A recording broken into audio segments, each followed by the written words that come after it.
so we are solving a right triangle. This time we were given two sides.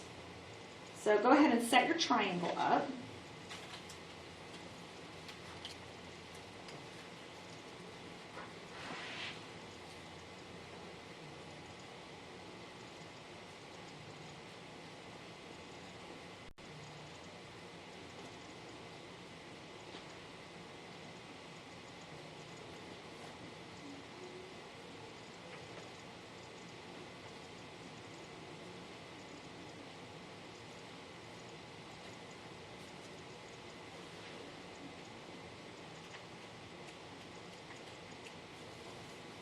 Since I have my two sides, I'm going to go ahead and use Pythagorean theorem to find my hypotenuse.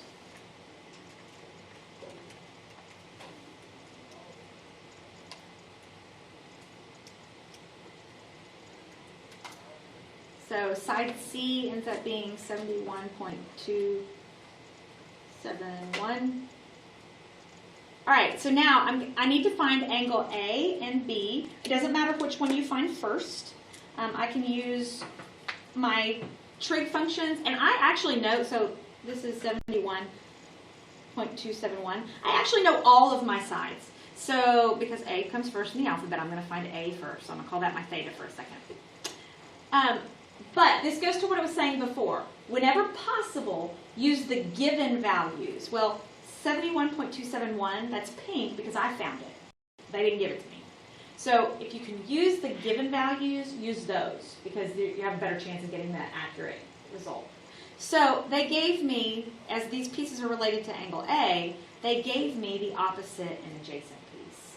So I can do tangent of theta, or tangent of angle A, equals 44.25 over 55.87. Now, in this case, I am looking for an angle. So that's arctan. And in my calculator, I can actually put this fraction just like that. So second arctan, alpha y equals 1, 44.25 over 55.87.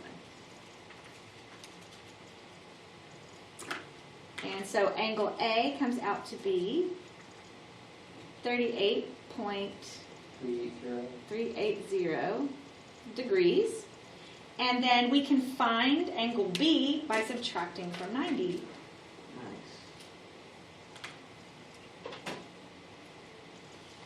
How convenient.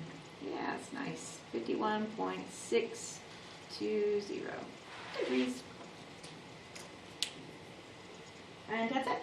Everybody good? All right, so real quick about angles of elevation and angles of depression. The angle of elevation from point X. So imagine that you're standing here at point X. Actually, you're standing here. An angle of elevation is what you would get if there's your horizontal line of sight, like you're looking straight ahead. An angle of elevation is if you have to look up at something, like the top of a tree or on top of a building. There's an angle of elevation.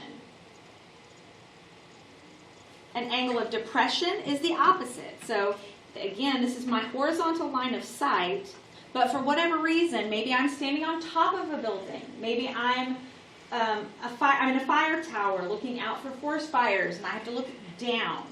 Anything from your horizontal line of sight down is an angle of depression. So that one goes, really they probably should have done this. Above x-axis, both axes. Or guy who's depressed. So be careful when interpreting the angle of depression. Both the angle of elevation and the angle of depression are measured between the line of sight and a horizontal line. So it's not going to be given to you even though, like if I look at it like this, it almost looks like it's going to be a negative angle. It's not going to be given to you as a negative because they're assuming that you're above something. Like even if I was just standing on the floor and I looked down, I'm above 0. Because I'm not much above 0 because I'm not very tall, but I am above 0. Very. All right, so solving an applied trigonometry problem. Draw a sketch. Label it with given information. Luckily, they drew us one. Label the quantity to be found with a variable. Use the sketch to write an equation relating the given quantities, and then solve the equation. So in example 3, we're finding a length given the angle of elevation. the angle of depression from the top of a tree to the point, they said elevation, and then right there they said the angle of depression. Interesting.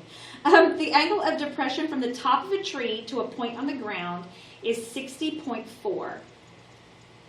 Find the height of the tree.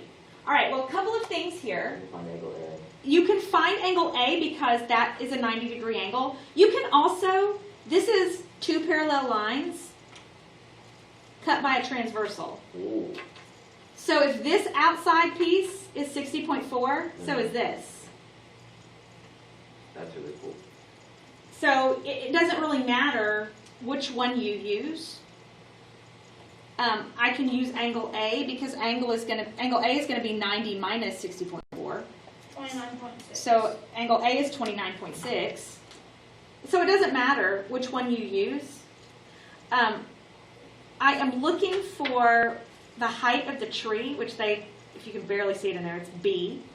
So let's say, because they said that I use the given information, they gave me the 60.4. I know the 15.5, which is the adjacent piece. So I'm going to use tangent again. Tangent or what? Tangent, because I know the angle. The angle is 60.4.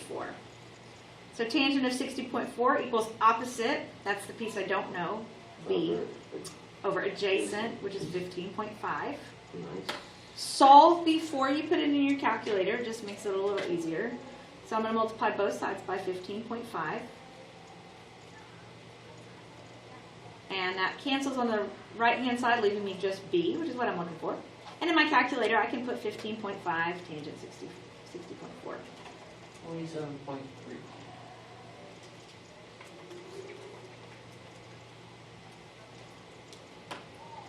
Nice. Which is meters, because that is what units were in.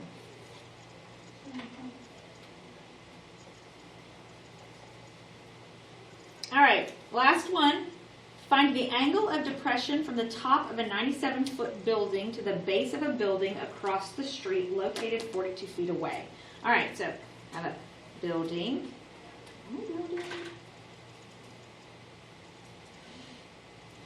My building is 97 feet tall. There is a building across the street.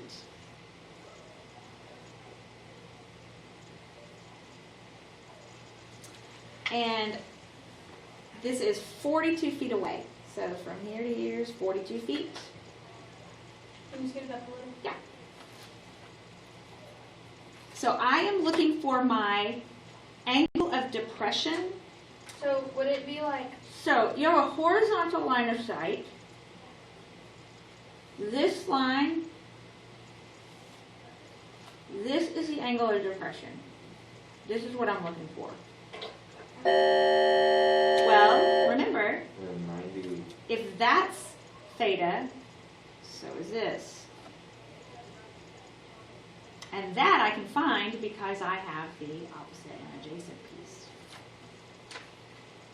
So I can do arctangent, tan to the negative 1 97 over 40. of 97 over 42. Boom. Just like that. Just like that. Nothing to it. 60, Oh, how I love calculators. Yeah. 67 feet. Around the total. How did people, like, Yeah, 66.6. how did people have calculators? I'll say 66.59. How did they do these calculations without calculators? We had tables. Oh, like they just, dang. There were tables with just tons and tons That'd of be a lot information. quicker to, Yeah. yikes. Yeah. Yikes. That's all. Pretty easy, right? Yeah. So it's technically two different assignments because that first one of just plugging stuff in your calculator, that's an assignment. So crazy. So crazy. So it's like crazy, 2, so 3, and 2, 4? Yeah.